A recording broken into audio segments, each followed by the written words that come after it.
Supreme Court has just announced that it's gone 4-4 in this case, which means that it's evenly divided, and the lower court opinion that went in favor of the unions is affirmed. This case was about public sector unions and whether non-members had to pay collective bargaining fees. A group of teachers backed by a conservative group said they brought a First Amendment challenge here and said that they didn't want to have to pay for speech that they didn't approve of. And here's what's interesting. This is the impact of Scalia on the court, because during oral arguments, the court seemed poised to overturn precedent. It looked like there were 5 votes that would have been a severe blow to the public sector unions. Instead, Scalia is obviously no longer on the bench, and now the court is 4-4, and the unions find themselves in the winning position. It really is one of the first big indicators of the effect of Scalia's death on this court. Thousands were visiting during the Easter weekend. Nearby homes and businesses shook when the metal pipe bomb went off in an alley, also putting a hole in a wooden fence there. Several homes were voluntarily evacuated for about an hour for safety, of course. This is the 3rd recent pipe bomb in the area. One exploded back. One of the most active volcanoes in Alaska in general, but now erupting over the weekend.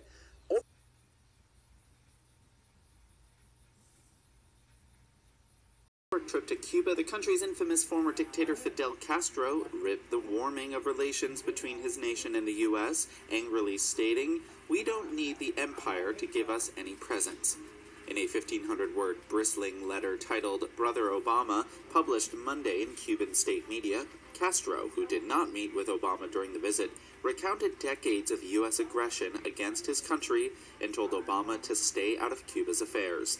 "My modest suggestion is that he reflects and doesn't try to develop theories about Cuban politics," the 89-year-old Castro wrote. "No one should pretend that the people of this noble and selfless country will renounce its glory and its rights." The aggressive note marked the former dictator's first response to Obama's 3-day visit last week, in which the American president said he had come to bury the two countries' history of Cold War hostility.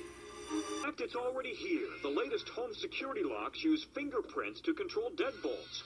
And at the Jewel Osco grocery store in Chicago, some customers pay using their fingerprints. Employees were locked in offices, and police officers were running through the complex with guns drawn. So this will cause some alarm. I was in Washington, D.C., in the Georgetown area just a few hours ago, and there was a significant amount of helicopters overhead. That could be down to a number of things, including simply a training exercise. So very difficult to draw anything from it now, but of course this will cause concern in the capital. And just getting word through, just as you were talking, Cordelia, from Associated Press, I seem to be backing up what we heard earlier on, but quoting US officials that one Capitol police officer has been shot, not seriously, we're told, and the gunman in custody. So they've acted clearly very swiftly on this. For clues in the hunt for militants behind Sunday evening's deadly suicide attack in Lahore. A bomb exploded at a park filled with Christians celebrating the Easter weekend. At least 70 people are dead, most of them women and children. Another 300 were wounded. A Pakistani Taliban...